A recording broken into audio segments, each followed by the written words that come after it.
And we also have Jahari, who's one of our MXGM senior fellows. Artist, singer, does all the organizing, all the things. We also have Monifa Akaway Halsey. Yes, she's also another senior MXGM fellow. Also works the comms director. I work with comms director. Yeah, at the Movement for Black Lives. Yeah. And an entrepreneur as well. All of you all are I'm part of the Black Hive. That's right. Yes. Okay, so the first question we have for y'all is just, what really brings you to organizing? How would you introduce to the movement? Okay. I was introduced to the movement from my family. I'm 3 generations movement worker. My grandfather was a part of the African Studies, with the ASA? African Student Association. Yeah, the African Student Association during the Black Power movement, and that's how I was introduced to. I learned self-determination at a very young age through Malcolm X grassroots movement as a New African Scout, and I continue to work with MXGM. Yeah. Well, my grandfather was. Yeah, I believe I cut my teeth in organizing back in 2010. Actually, I was on campus already raising hell about whatever I was upset about. But I just thought it was important also. I was introduced to starting to feed people in Tallahassee, which is North Florida for those who don't know, the Panhandle. And like right after that, Haiti was hit with an earthquake. And I just hated how the news was talking about the people of Haiti, how the response was 0 to none. And if you've never been to Miami, you will know that we have the largest population of Haitians outside of the country, Haiti. So immediately I took offense to it because some of my teachers and literally one of my best friends and people who work with us and people on my staff and like who I was going to school with, hell, my roommate at the time, Haitian, I'm just like, wait, what are you gonna do? So I actually organized a huge drive of donations from Tallahassee, sent it to Miami, and then it went there, and then I just realized then that like, it's kind of fucked up how they treat our people, and it's not good enough for me to just read a book and listen to poetry. Like I have to be active and things like that, but I was homeless right after that. Literally, after I took the stuff, like a week later, I was evicted, and then I was incarcerated after that. So when I got out of incarceration, I was like, oh, they got me really fucked up now. And I've been going ever since. Peace, y'all. I'm Jahari. I am a 4th generation Brooklynite, and I came to movement work because I love my people. In terms of my blood, my great-grandma was a teacher. There's been lots of teaching of young Black children throughout my lineage, and my adopted or chosen family has ties to the Black Panther Party. Janet Cyril was my adopted grandma, who started the free breakfast program in the city and like integrated a school and just is monumental in our lives personally and then also in terms of the community. And so her children, Salah and Makia Cyril, raised me and created a culture of we keep us safe and we look after each other and we feed each other and no one else is going to do it for us. So thinking of this question, like what brings me to movement, it's like the conditions are what brought me to it and keep me in it. Thank you for your answers. I feel like all y'all are grounded in it, but like have this daily recommitment to the work, so I really appreciate that. So anyone could start, but what are some of the top climate concerns in y'all cities that are really concerning in the near future? Well, we just saw some examples of where y'all coming from. I'll say a few things. New York City is an island, and the heat is real, meaning that the tides are rising, and it's gonna get real critical real soon. It's already begun to. also I know this is a later question and we don't get to it, but a big fear of mine with the changing climate and the lack of acknowledgement for the folks who are going to be the most detrimentally impacted is that y'all keep moving here. And so the infrastructure that's being created and that's happening is poor and it can't sustain flood, fire, storm. Because y'all not building it for that. You're building it to keep New York expensive. You know what I'm saying? It didn't happen during the movie. I'll say that. It didn't happen during the movie. Look, you gotta take a win as a win. But I'm concerned about the changing climate for sure and how it'll impact those of us who have been here longest, who are closest to shore, who are in public housing, who one spark, an electrical fire gone wrong, you know what I'm saying? There is nothing to do about it. As of now, if we don't acknowledge it as an issue. So that's definitely one of my main concerns. And I'm happy to pass the mic. Sure. I mean, we got 40 years left in Miami. Literally, the scientists have already said it's going to go underwater, literally except for the black neighborhoods. Hence why we are under direct attack, what it is. But like Florida, we live in the South. Our government is stupid and they are climate deniers, so they're not investing properly into resiliency because we can see it and they just feel like, drag people, reading at schools is a priority, as opposed to half of your state going underwater, right? So sea level rise is a huge thing. Heat, actually that's one of the leading causes of death in South Florida.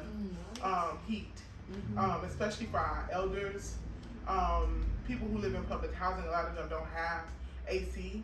They have glued the windowsill shut.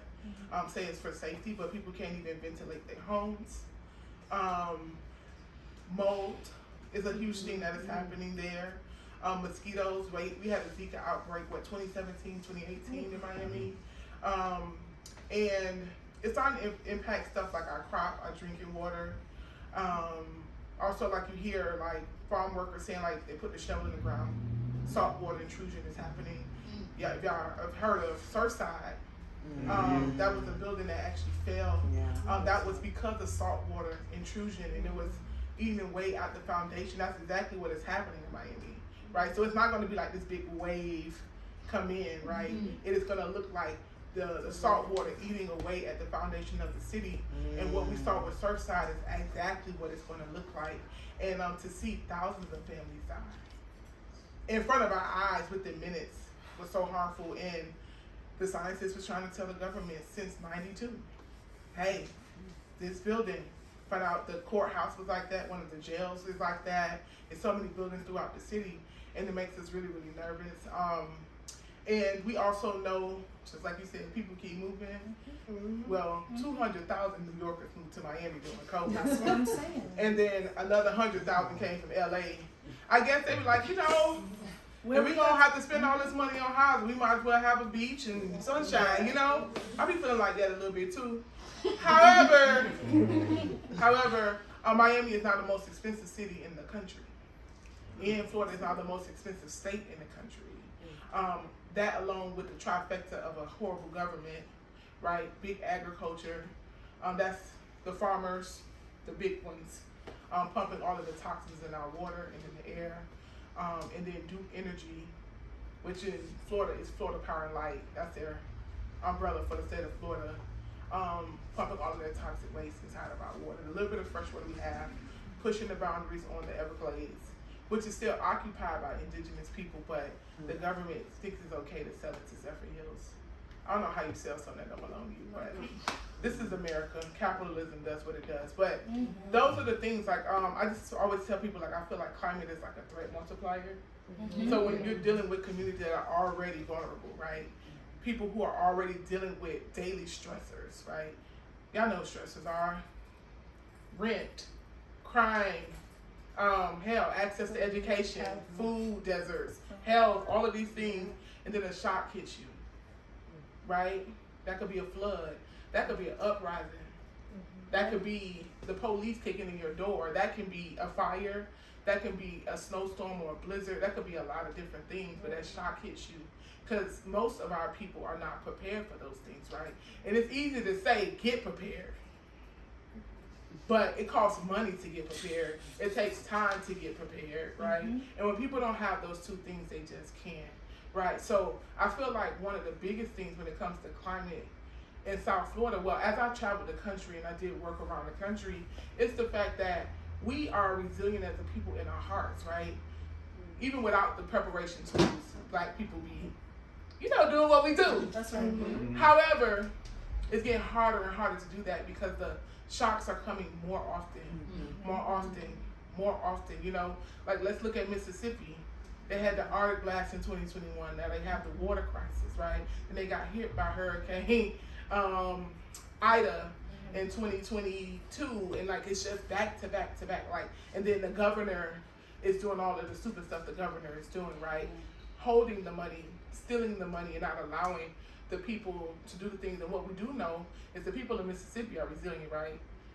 Some of us have a comrade, Wakil Lumumba, and their family generationally in Mississippi been on the ground fighting, and no matter how much they fight, like the right wing is just doing its thing. And I feel like climate is going to be the thing to abolish all of these things that are hurting us, but it's going to be like a necessary evil that we're going to have to survive through.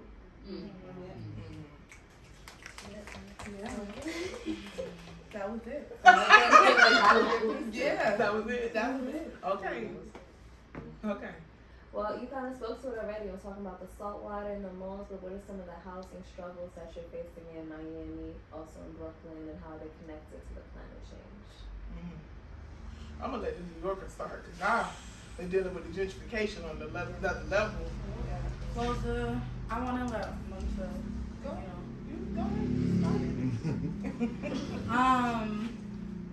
this is what happens when we like-minded, that's all.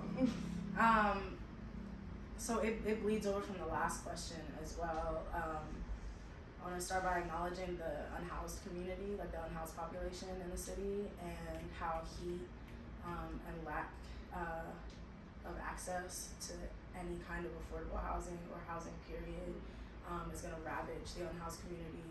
It already is and will continue to do so in coming years as the heat spikes again. I think the heat broke like a global record in 2016 and will continue to spike rapidly in the next 5 years.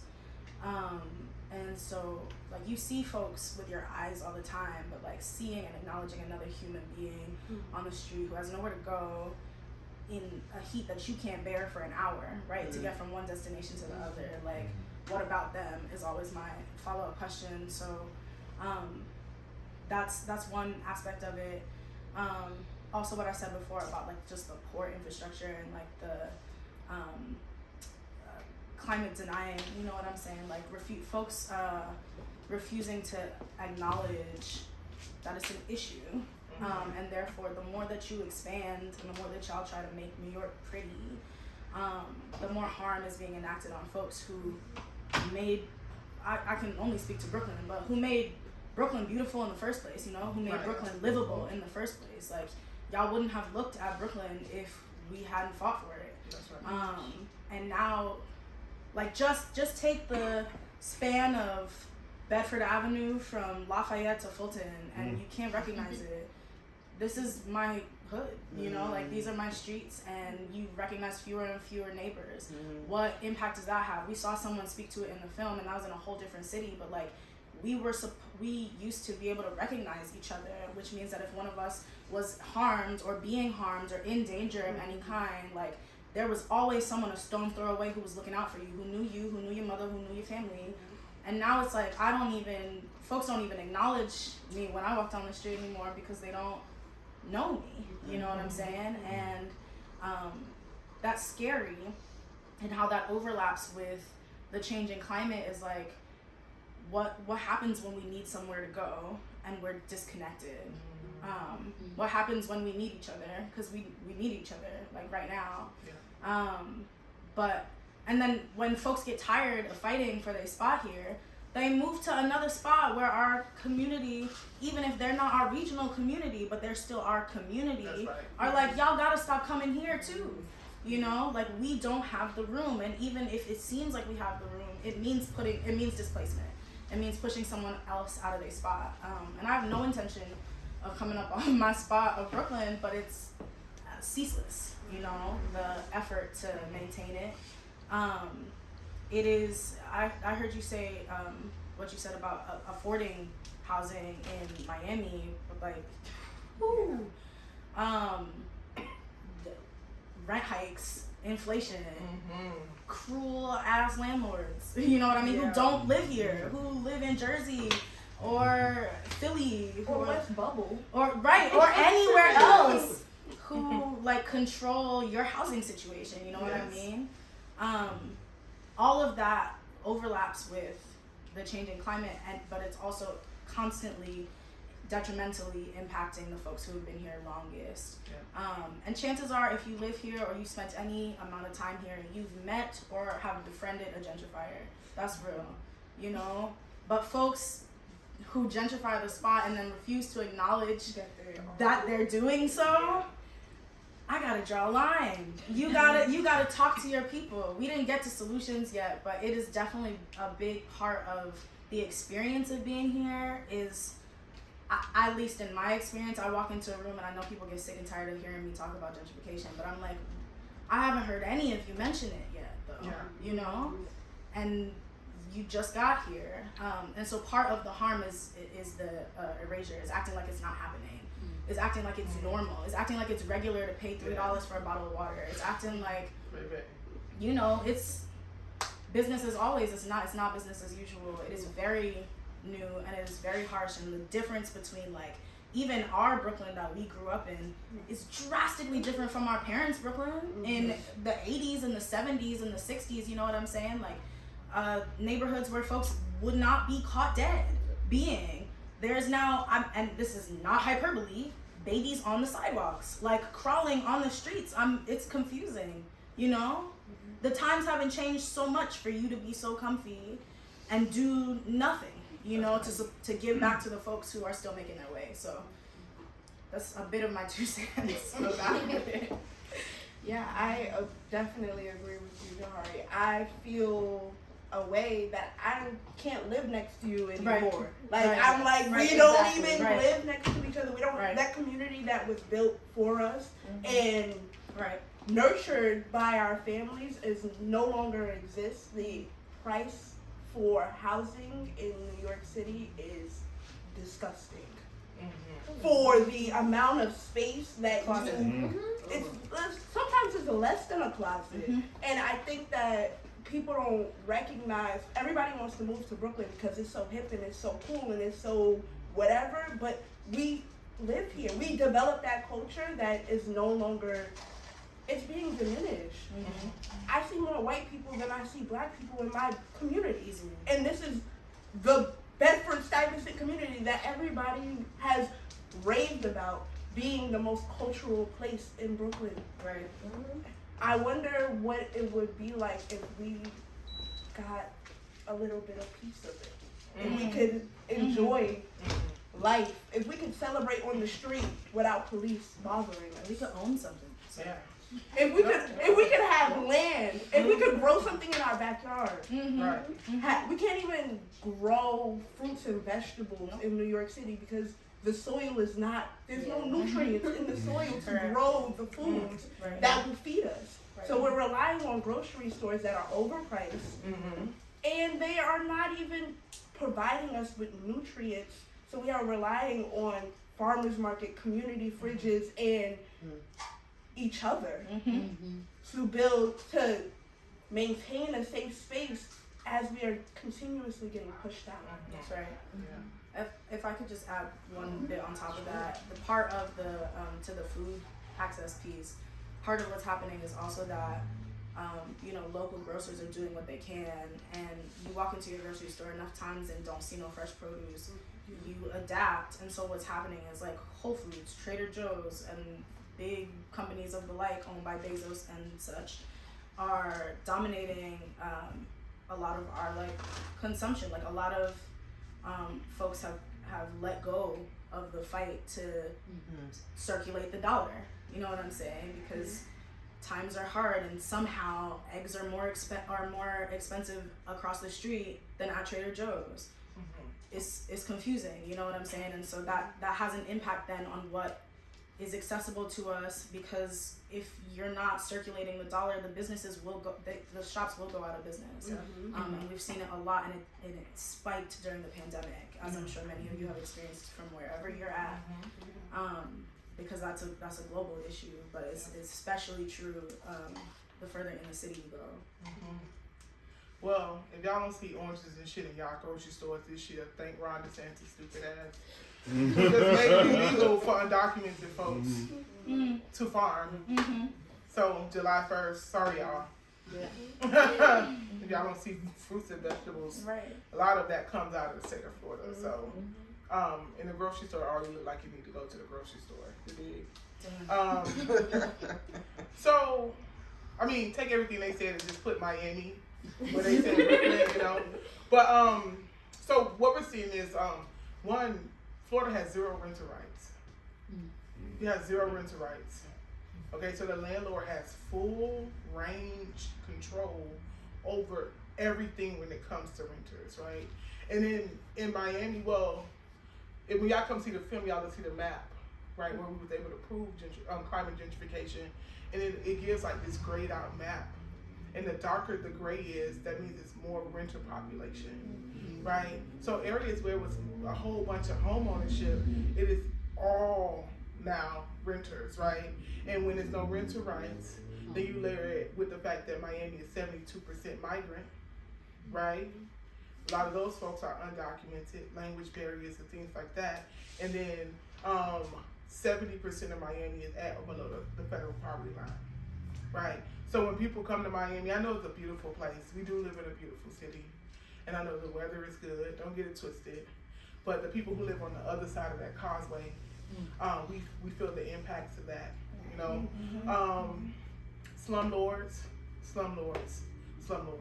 It's also zero community land trust in Miami. The government would not approve it. We have been fighting for years to try to get community land trusts, to build co-ops. Literally, the right wing is stopping us from even building infrastructure, right? And we see that when you remove people, you remove culture. So when y'all talk about like, y'all built the culture of Brooklyn, right, of West Side. Like, that's the same thing we say about La Haiti. The same thing we say about Liberty City and Little Havana and Pata, right? These are black and brown communities. People come down there like, you can't get Dijon in La Haiti if there's no Haitian people there. Like, period. Like, you have to have Haitian people in the community to get these things, right? You have to have the Bahamian people in Coconut Grove to experience Coconut Grove, you know? Like, you can't go to La Havana and not actually see working class Cuban people. Like, it just don't work. It don't work. Like, the culture leaves, and, you know, they come in with the gentrification gray and they new windows. Y'all know that's what the gentrifiers do. And then the coffee shop. Then they pay the muralist. Y'all get it? The art first. Because they have culture. Yeah. Culture. Then they create an open space, green space, and then 2 years later it's a high rise. You know, that's what we're seeing in South Florida, and it's been a tough thing. Like right now, like even in the space that's in the documentary, Liberty Square, a 2-bedroom over there is $1,800, right? And it was all public housing, just like 3 years ago. So it went from paying whatever subsidized rent you was paying to now $1,800. And then they making these things called micro units. So y'all was talking about the size. Now, I'm quite sure a micro unit is still bigger than the closet y'all dealing with in New York, I know. You're correct. Yeah, but like, it's very mind-boggling because we're in the South, right? So in the South, in the U.S. South, we think about space, right? Land, space, and everything. But what a lot of people don't realize is most black people live in urban cities, even in the South, right? So in the urban cities, these are high dense areas. Like Miami has 3 million people in it, so it's not a little bit of people sharing a lot of land. It's not that. It's not that at all. And in some parts of Miami, it's just not inhabitable. Right, the Everglades is the swamp. You can't live in the swamp. Well, some indigenous people do, but but that's what they've been doing for hundreds of years. They know what they're doing, right? They know that's their shit. But like seriously, like you're starting to see those things. We in the conditions people are living in, right? They're paying all this money. I mean, mold is such a big thing in Miami. Mold is a huge thing. I was sharing with Mama Monifa that I started organizing the residents in Liberty Square 2015. And my cousin Robert was here. We used to go out there and canvas ourselves, right? Because we was like, we don't want nobody to tell us shit. We're going to go out here and talk to the people ourselves. And we hit all 742 doors ourselves. And when we went through the buildings, those people was like, this shit is nasty. It was molded toilets that the government was supposed to come fix sitting inside of the bathtub, right? No piping underneath the sink. Y'all seen the movie Moonlight? Yeah. So that scene of the guy in the bathroom, that was Liberty Square. That's where the movie was filmed. Yeah, so like the people were living in disgusting conditions, but I also want to note that it's planned apartheid. Yeah. Y'all ever heard that? Planned apartheid. So they intentionally allow our communities to be drugged down. They divest. They were talking about, we're not going to defund the police, but they'll defund the housing projects. They'll defund our grocery program. They'll defund our schools. They'll defund everything else. Libraries. But the thing that needs to be defunded, that's what happened to places like Liberty Square and other housing projects around the whole country, right? They continuously divest from them, right? Concentrated poverty. And making sure that you don't work over a certain amount of hours or you lose your benefits, right? That's what big government does in the United States. So they make you stay poor. They force you to live in messed up conditions. Then after you did that for 15 years or 2 generations, they're like, well, we want to come in and build something else that'll be inclusive of you, right? This is the same lie they told us after Reconstruction. The same lie they told all of the landowners, right? Post-slavery, black people was controlling 21% of the land. Now black people are controlling 1%. It's the same, like literally the same language. Like y'all can go back and research it from the New Deal in the 30s to now the Green New Deal. The same language, right? The same stuff. The government's saying the same thing. Developers are saying the same thing. New opportunities, mixed income, opportunity for jobs, better living, technology, and all these things. And we never get any of it. Right? So we see those things happening. And then also you got people who are tired. I always tell people like, don't sell your grandmother's house. Right. But that's way easier said than done when grandma's house is a mess. Right? And I don't have the extra money to pour into these things. And even if your county has grants, because of your zip code, you don't have access to those things, And that is a very, very hard thing to do. It's a hard thing to renovate a space, set up a space. You can ask all of my team that's in here, Smile Trust Black Collective, we just renovated a space in Liberty City. And baby, to pull back the layers of these spaces, right? So we get it and we understand, right? So what we ask people to do, right? Because people are like, so what can we do? Right? Those of us who can stay, let's stay and be pains in their ass like me. They ain't getting rid of me. They done fucked up when they let me buy a house. Organizing your neighbors, right? Going back to that old school, door knocking and things like that. And also trying your hardest to tell the story, the true story of your community. That's one of the things I'm so excited about this documentary. I think like people hear so much about Miami, and I'm like, y'all don't know shit yet. The real Miami, the Bahamians that actually built Miami. You know what I'm saying? Like the real Miami. Like you can go to different neighborhoods and go like you feel like you're in different countries. Parts of it feel like you're in Jamaica or Haiti, Cuba, Venezuela, Dominican Republic. Like literally, you can go to these neighborhoods, and that's what makes Miami Miami. Miami Beach, cool. And then South Beach trash. Always go to North Beach, y'all. That's where the locals go. To the real beach, Hollover. They go to the real beach. But it's just these things, right? But this documentary is going to tell the story of like the real Miami. And I think like that's one of the things I love about New York. I always say, New York don't do nothing else. They know how to document New York. You can see a picture of a New Yorker from 1800, honey. You know what New York looked like from 1761, okay, to yesterday. The people of New York have did a great job of, capturing this history. And I fear that a lot of other cities have not did the same thing. I always am so proud to see that New York does. I feel like LA does it really, really good, Chicago. But places like, even Atlanta, like once you hit the civil rights movement, beyond that, like what was Atlanta? And it was something. Yeah. It was something. It was a beautiful something, but the story don't never get told. So the housing situation is a mess. We seeing a huge flight of people leaving. Everybody going to Houston. Everybody first was going to Atlanta, but Atlanta is expensive now. Right. So they're leaving there too. So everybody going to Houston, and Houston is the bowl. So it'll be underwater every other year.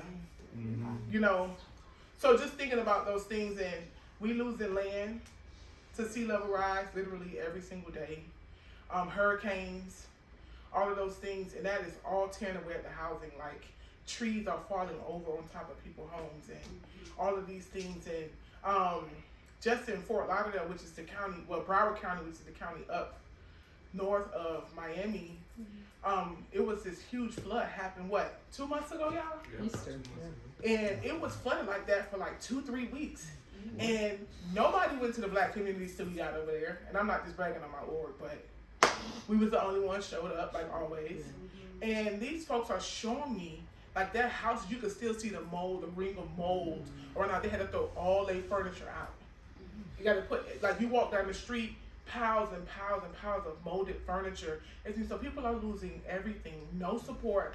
And they said that they didn't qualify for FEMA support because the collective damage has to be like $5 billion for the community for FEMA to step in, right? So Black Hive, we need y'all to hear what the federal government tells us, play with us. Right? But that's the thing in most local communities, for real. And the federal government set these ridiculous standards. Right. So people are losing everything. Their literally livelihood, their ability to keep themselves safe and clean and all those things. Black Collective, we do some canvassing in the community called Opalaka. Right? Opalaka is known for a lot of stuff, y'all. But we didn't know until we started canvassing about the flooding over there. Right? Inside of these housing projects called the Back Blues. The organizers met a man who had to get his leg amputated because the runoff from the junkyards that's surrounding these housing projects, and all of the runoff and all of the mess and everything literally gave him gangrene. And that's what we're seeing in our communities. Like people are losing their limbs, losing their ability to breathe. And then on top of that, you have unsafe housing with no ventilation, right? In a food desert with extreme heat. And y'all know Miami be hot like 90% of the time. Right. Y'all see we got our sweaters on because it's going to be 60-some degrees. And we ready for the cold. Yeah, it's going to be, that's a winter day for us. Y'all, tonight is a winter day for us. But like those are the things for real. But what we do know is that the people are resilient. Like, it makes me somewhat very sad that a lot of people that live in Miami were already climate migrants. They left Haiti, they left the Bahamas, they left Jamaica, they left all of these places in South America because Puerto Rico, because storms and other things that were happening. And they get to Miami, they get to Florida thinking, this home number 2. And then guess what? Climate, messing up your housing here. And it's going to cause them to criminalize you here. And all of these things. And I don't know when the last time y'all been to Florida, but it's feeling very antebellum. You know, we're hearing about farm workers living literally in slave conditions on these farms. In huts, no windows. They get punished if they eat any of the food and things like that. And that's the true conditions of the housing. And then like unsheltered people, they made it illegal to feed unsheltered folks, but y'all know they don't stop us from doing shit. However, and they talking about putting all the unsheltered people in Miami on this place called Virginia Key, which is the historically black beach. So all the black people like, y'all gave us a landfill as a beach. We fixed it up and made it beautiful. Y'all not gonna put all the unsheltered folks on there. But the biggest issue is it's below sea level. A good storm or flood comes through there. It's a wrap. So we're fighting against that. There's so many things, and when you speak up against the government, they come at you hard body. They go pulling up everything, come at you criminally in every which way they possibly can. But what I'm so happy to see is that people like, fuck that, we gotta fight. We gotta say something. It's at the third. So if you ever in Miami, we always tell people, nothing wrong with going to visit the beach. Come see us on the other side. Support those businesses because those small businesses, first of all, the better food is. Miami Beach food sucks. But if you come to the other side, you actually get to meet the real Miami. But investing in that side of Miami will help some of these things. But my Liberty City don't look like the Liberty City I grew up in either. Right. It don't feel like the same thing. I be turning corners just like, I could have, they be changing the street. They do that up here. Like rerouting. Yeah, like they be rerouting the streets. You're like, wait, I used to be able to make a left here. Right. So it's that type of stuff too. So it's even turning around the way you function through the city. And y'all got good public transit here. I know it's probably until dirty. the flood hit. And that's what I'm saying. Like buses in this neighborhood. Right. Yeah. So. See? That video is like 3 weeks old of them having to swim on the B-43. Yeah. Well, we ain't even got that. Miami really, since our city was built out, the cars were created. Miami is one of the youngest cities in the United States. It was built, it was incorporated post-slavery. Cars were already created, electricity was already created, so they didn't have to think about a public transit system. And then they also thought it was just going to be like a vacation place, right? But I probably should have ancestors laughing at them now, right? Because it's actually not that. Well, it's still that to an extent, but it's people that live there. So it's so much, y'all. It's expensive, and the stuff that is somewhat affordable is disgusting. And those don't make $40,000 because that's gonna make you homeless because you don't qualify for none of the free housing, low income housing or nothing, and then you also can't qualify for nothing market rate. So it puts you in this really awkward space. I'm quite sure y'all see that here. Like that really awkward, like I make too much money for this and not enough money for that. So it's like no plan for like, y'all know the people, the working class, right? Not even middle class now, that's another thing. Like the working class. And we seeing people having to patch up and pile up in houses and rent rooms and things like that, which is all okay because at least you're not sleeping outside, but it's more people. The unsheltered population has doubled. When we first started serving in Miami 9 years ago, we was able to feed like 75 people to 100 people. Now we compare food 250 people to 100 people. Like, I mean, it's good that we can feed that many people, but that means there's that many more people out there to feed. Exactly. And that's the sad part, Yeah. So I can go for a long time. I mean, this is a great conversation, and it's really like highlighting what we're going through here. I feel like Miami and New York have so much in common with it being like a tourist city, so it's almost inhabitable in ways that like it's not really meant for people to like live here anymore. It's really meant for people to come visit, have a good time, tear shit up and leave, and leave it a mess. Right. But yes, so I wanted to get to the last question, which is what are some of the solutions y'all are seeing in your cities? Well, I know in Miami, they have the Smile Trust. Thank y'all for looking at us as a solution. We trying, honey. I think so. I ain't gonna lie. In MXG, y'all have been saying this for a long time. Friend the land. Like that is the solution. That's the ultimate solution. The way that land is colonized, it's just not gonna work. It's not gonna help anybody. Right? And even the most wealthy needs to be prepared because it ain't gonna help them either. So that's one of the things. I feel like alternative living and alternative living right? If you ever read this book called Socialism Seriously, it can't be housed here at the library because it's not by a woman or just a non-conforming person. However, but it's a good book to talk about like what housing could look like in an actual socialist society. So that was really interesting for me to read and learn about. People are using shipping containers to make miracles happen. That's right. So I feel like those are solutions. Building alternatives, right? Building alternatives, figuring out ways to help people survive the wave and sustain our people through the resistance is what I've been loving to see. Like EAT out of Chicago with the GBI, Guaranteed Basic Income. That is a great example of like solutions. Not always all the solutions to everybody, but it's us attempting to figure things out. I also think, if you do inherit something, I know it'd be hard to keep it, but really, really try your hardest. Really, really try your hardest. Like, I'm learning from comrades that's actually in England. They say like they'll get like old buildings and like they'll squat in it and then start fixing it up and living in it or whatever. So maybe inviting your friends and then y'all patch up and do a project. Like, those are some of the things I've been seeing. And I would tell people, if you do leave your urban city, don't go to another one. Find you a rural city. And I'm not trying to say that because I also live in an urban city and I see the influx of the population. What I'm saying is, it's the fact that when you go to a smaller city, it's usually cheaper, right? And you're at the beginning stages of whatever it's going to develop to be.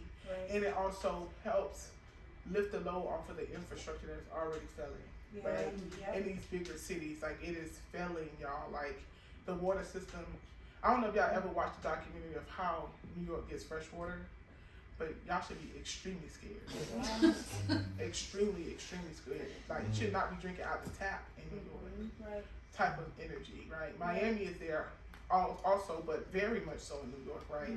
So like, but the solutions is like, people are like catching rainwater, filtering, and figuring out how to get water to our people. We know food programs, and I know the community gardens alone won't fix it, but if we got a shit ton of them, That's right. we can feed a lot of people. You get what I'm saying?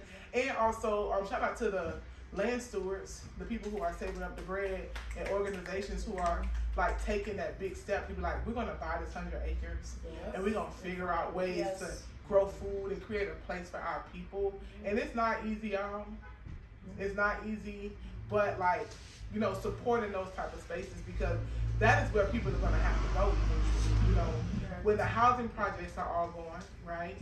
Because what we should be afraid of is that the idea of the New Deal from the 30s is now being transitioned, and then the greenwashing that is happening with the Green New Deal, right, is very, very confusing and very dangerous, actually, for people of color and poor people in America, right? So we just have to be prepared to think outside of our minds, literally things that we never saw before, or maybe going way, way back to before our people had all this infrastructure to look at ways that they live as solutions. And also, y'all know good protests don't never hurt us, right? And it ain't always lining up in the street, but we hear about certain people like the whole building stopped paying rent. So what you gonna do? Like the whole building stops, or the whole community stops, or all of the farm workers stop going to work, right? That is a level of protest that is, one, very, very smart and strategic, right? Now we know that can be harmful to the people that have to survive this, but also that's the thing that would shift the power of the thing. And I just also want folks to remember, like, we've seen bigger dynasties fall. Like, I've been, because a lot of people just be like, the right wing in America and everything. White supremacy ain't always been a thing, right? Patriarchy always been a thing, but white supremacy hasn't, right? America ain't always been this strong in corporation either, right? We could look at ancient Rome, ancient Greece, ancient Egypt. We done seen big dynasties that control lots of resources, have a lot of world power, fall, right? And they have fallen at the hands of people with way less resources. That's right. Way less access to education and way less access to housing. So I just want y'all to always remember, the strongest power is people power. That's right. Right, that is the solution, always. We gotta add to that? I'm like, that was it. Y'all gotta give us something. Give us something. I mean, I was definitely gonna say the community gardens. I feel like in Bed-Stuy there is a lot. Every corner you could walk down a block, you see the community gardens. You see the people working. Yes. I want to uplift Liberation Farm, which Yes. is the Malcolm X grassroots movement farm. Yes. And we go out there and are growing our own fruits and vegetables, learning how to work the land. I also want to uplift. What else is there out there, Jahari? It's a few things. Liberation Farm was definitely, I was going to show some love as well. Soulfire Farm is another place where land stewards, right? Folks who know the value of like black land sovereignty and like, I hate the term ownership, but it would be nice to own something, you know what I mean, as a people where your people knew to go. And knew how to tend the land. But also at these places that we named, there's a lot of education happening. So it's not just like, oh, there's a collection of folks who made it and they chillin'. Like, they're inviting folks constantly to be a part of like land care workshops. Like, how do we feed ourselves? How do we tend to land so that it survives? How do we spread it? How do we make sure that young folks, right, like the folks who will inherit this land, know what to do with it? Monifa and I and Naima all came to like up and through the New African Scouts program, which is like the youth facet of the Malcolm X grassroots movement. And so Camp Pumziko, which I was definitely gonna shout out. So how we ended up here, we fundraising for it. I'll circle back to that later. But Camp Pumziko is a place where from when I was like 7, I've been able to go somewhere in the Black Oak South where we're learning about self-determination, which Monifa named earlier, community care, self-defense, security training. Like you were talking about knowing your alternatives to housing. Knowing your alternatives, full stop, is what we need to be doing right now. Knowing your rights, knowing your alternatives, and making sure that young folks have the rhetoric necessary to combat the forces that are trying to make it seem like we crazy and like everything is good. Everything is not good. I also wanted to say, I'm not sure if you could all follow me with this through line, but it's very important to me and important to us as Malcolm X grassroots movement members that we don't just, part of freeing the land is freeing the people. And so they're political prisoners. It's lots of them still, and I'm wearing a shirt that says we free one of them, and it was fantastic. It was really good. We brought Sundiata Akoli home. We brought a few folks home. Okay, Baba Mutulu Shakur most recently, but there are folks who still need to be released. That's right. A big bulk of why they are in prison, like a big percentage of why folks didn't want them on the streets was because they love their people. That's right. And they knew that stuff wasn't right years ago. And nobody wanted that word getting out, and so freeing them is how we care for ourselves as well. Like, it's how we honor the work that they've done and how we ensure that the work can continue. And the climate is absolutely going to wipe out jails. Like, it's going to take, like, Rikers again is where an island. So freeing folks who are incarcerated is big on my list of priorities for how we be solution oriented. And then, I also wanted to say that in addition to, or I wanted to circle back to circulating the dollar, like identifying which shops and businesses in your community are run by Black and brown folks, are run by queer folks, are run by gender nonconforming folks, are run by trans folks, are run by folks who know the value of community care and are fighting their hardest to sustain themselves. And can't go toe-to-toe with Whole Foods, you know what I'm saying, without our support. And so that's a big part of how we continue to pour into the folks who have been pouring into us, because they're usually families, right? And they're usually people who are like, this isn't just about, I like to sell food, like, I need you to buy this food from me because it is connected to my housing, it's connected to my livelihood. And I don't think there's a better way to show care than making sure that we show up for each other first. And then eventually making sure that, like I said, chances are you have seen a gentrifier today. You might be one. And if you're in this space, I value you. Thank you. Thank you for being here. Spread that word and make sure that all the people who are forcibly making their way into our communities Right. know what it takes to stay. Otherwise, you're gonna be looked at sideways for sure. That's right. I was saying to folks when y'all landed here, you asked where are we right now? We're in Bed-Stuy. Anybody who's telling you we in Stuyvesant Heights is lost. Right. They're confused. It's not a place. Bedford Stuyvesant, that's where we're at. And so keeping history alive, spreading the word, making sure that you fact check yourself. That's right. Don't run your mouth if you don't know what you're talking. And I'm speaking to and for myself as well, right? Like, it is a huge part of this work is constantly evolving with the times and making sure that I'm up to date on my information. I know what I'm talking about. Reference like seeking counsel, making sure that my elders, the folks who paved the way for me to be here, are informing my steps. That's right. Nothing happens in a vacuum. I didn't just pop from the sky and now I really care about what's happening here. That's like right. there are generations of people related to me by blood or not who taught me what to do. And so passing the torch, making sure that the generations that have yet to come also have access to that same kind of information and that political education. Yeah.